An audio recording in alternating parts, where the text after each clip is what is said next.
जय श्री राम दोस्तों, मैं प्रीतेश लोढ़िया और आप लोग देख रहे हैं एक्सप्लोर विथ प्रीतेश। मैं आ चुका हूँ जानापुर। और दोस्तों, कल तक आप लोगों को आचार्य जी ने जानकारी दी थी कि कैसे भृगु ऋषि ने विष्णु जी की छाती पर लात रख दी थी और लक्ष्मी माता ने उन्हें श्राप दिया था सभी ब्राह्मणों को। दोस्तों, आज आपको आचार्य जी उसके आगे की कहानी सुनाएंगे, उसके आगे की बात बताएंगे। तो देखते रहिए एक्सप्लोर विथ प्रीतेश। तो दोस्तों चलिए अब हम यहाँ के दर्शन कर लेते हैं, शिव जी के और परशुराम जी के। फिर उसके बाद दोस्तों हम यहाँ के आचार्य जी से पूरी बात पूरी करवाएंगे। तो देखते रहिए एक्सप्लोर विथ प्रीतेश। भृगु ऋषि ने उन्हें कहा कि देवी, आपने शाप तो दिया है, लेकिन मैं ऐसे ग्रंथ की रचना करूंगा जिस ग्रंथ से ब्राह्मण अपना उद्धार कर पाएंगे। और वह जो ग्रंथ था उस ग्रंथ का नाम भृगु संहिता पड़ा। उसके बाद में उन्होंने ये भी कहा कि हे देवी, मैं ऐसे ब्राह्मणों को दक्ष बनाऊंगा, कुशल बनाऊंगा, जिससे ब्राह्मण जहाँ पर नहीं होगा वहाँ पर लक्ष्मी भी नहीं आएगी। तो आज भी हमारे यहाँ ये व्यवस्था है कि जो भी कोई शुभ कार्य, पुण्य कार्य का कार्य जब होता है तो उसमें ब्राह्मण की उपस्थिति अनिवार्य हो जाती है। उसके बाद में भृगु ऋषि की 2 पत्नियां हुई। पहली पत्नी का नाम ख्याति, दूसरी का नाम पुलोमा। तो ख्याति से भगवान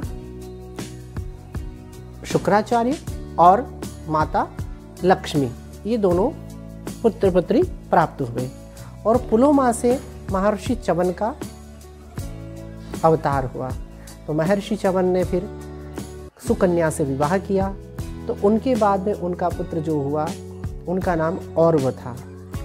औरव के ऋचिक हुए और ऋचिक के जमदग्नि और जमदग्नि के परशुराम।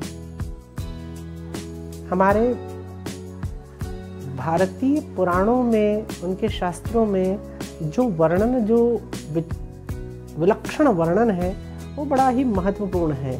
हम जब इन ग्रंथों को पढ़ते हैं तो हमारे मन में बड़े ही उत्सुकता पैदा होती है कि ऐसी कैसी व्यवस्था थी जो आज भी प्रासंगिक है। तो सबसे पहले जब भृगु ऋषि के पुत्र हुए महर्षि च्यवन, पुलोमा से जो पुत्र हुए, और महर्षि च्यवन जब बहुत ज़्यादा दीर्घायु थे तो अपनी तपस्या में लीन थे।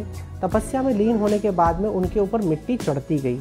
तो एक बार सुकन्या जो है, राजा की पुत्री सुकन्या जो है, आखेट करने के लिए आई। आखेट करते करते जब वहाँ देखा कि यहाँ पर एक बहुत बड़ा मिट्टी का है, लेकिन उसके अंदर से एक बहुत दिव्य ज्योति आ रही है उसके अंदर से। तो उन्होंने दोनों सलियाँ ली और सलियाँ उसके अंदर डाल दी। सलियाँ निकलने के कारण, सलियाँ डलने के कारण उसमें से रक्त बहने लगा। तो वो घबरा गई और अपने पिता के पास आकर बोली। इतने में जो महर्षि च्यवन थे वो उठ गए और उठते हुए उनकी आंखों से रक्त बहने लगा था।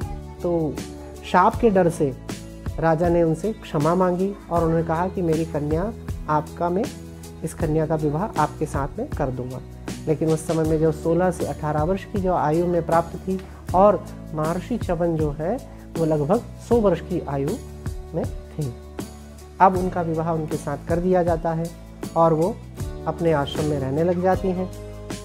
उसके बाद में एक बार अश्विनी कुमार उनके आश्रम में आते हैं और आश्रम में आते हुए जब सुकन्या को देखते हैं तो सुकन्या को देखकर बड़े ही प्रसन्न होते हैं और उससे विवाह का प्रस्ताव उसके साथ में रखते हैं और कहते हैं कि देवी, तुम बड़ी ही सुंदर और सुकुमारी हो, तुम इस वृद्ध जो है इनके पास में रहकर आवश्यकता नहीं, हमारे साथ में रहो, हम आपके साथ विवाह करना चाहते हैं।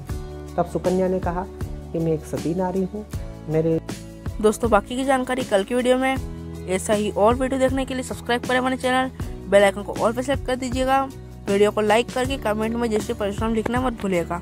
मिलते हैं कल और भी ऐसी वीडियो के साथ। तब तक के लिए जय श्री राम। और अधूरी बात आपको कल पता चलेगी।